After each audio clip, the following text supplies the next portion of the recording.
महायुतीच्या सरकारची सर्वात महत्त्वाकांक्षी योजना म्हणजे मुख्यमंत्री माझी लाडकी बहीण योजना।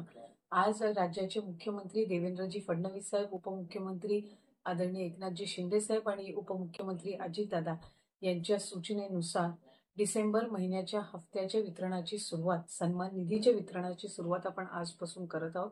आज डिसेंबर महिन्याचा हफ्ता वितरित करत असताना यामध्ये 2,34,00,000 महिलांचा समावेश तर आहेच, पण ज्या महिलांना आधार सीडिंगमुळे लाभापासून वंचित राहावं लागत होतं, त्याच्यातल्या सुद्धा ज्यांची आधार सीडिंग झालेली आहे त्या लाभार्थ्यांना सुद्धा आज आपण लाभाच्या वितरणाची सुरुवात सन्मान निधीची करत आहोत आणि साधारणपणे 2,34,00,000 आणि आधार सीडिंग झालेल्या ज्या लाभार्थी असतील त्यांना लाभ वितरणाची सुरुवात आजपासून होत असताना येत्या 4 ते 5 दिवसांमध्ये टप्प्याटप्प्याने आपण या लाभाचं वितरण करणार आहोत। आज साधारणपणे आधार सीडिंग झालेल्या नव्याने झालेल्यापैकी 12 लक्षपेक्षा अधिक महिलांना आपण लाभ वितरणची सुरुवात केलेली आहे।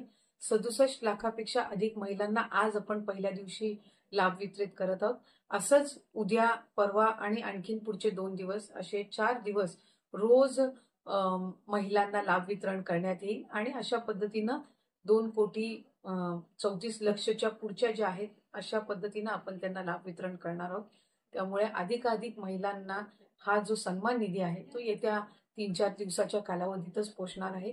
माझी सर्व माता भगिनींना मनापासूनची विनंती आहे की आपल्याला लाडकी बहीण योजनेचा लाभ राज्याचे हे 3 लाडके भाऊंच्या माध्यमातून मिळतच आहे, पण याचा आपल्या पुढच्या ज्या उद्योगधंद्यांसाठी असेल, आपल्या वैयक्तिक जीवनामध्ये आरोग्यासाठी असेल, आपल्या कुटुंबासाठी असेल, स्वतःसाठी याचा निश्चितपणाने आपण योग्य तो वापर करावा। आपल्या सगळ्या जणींना नवीन वर्षाच्या सुद्धा मी मनापासूनच्या शुभेच्छा देते। धन्यवाद।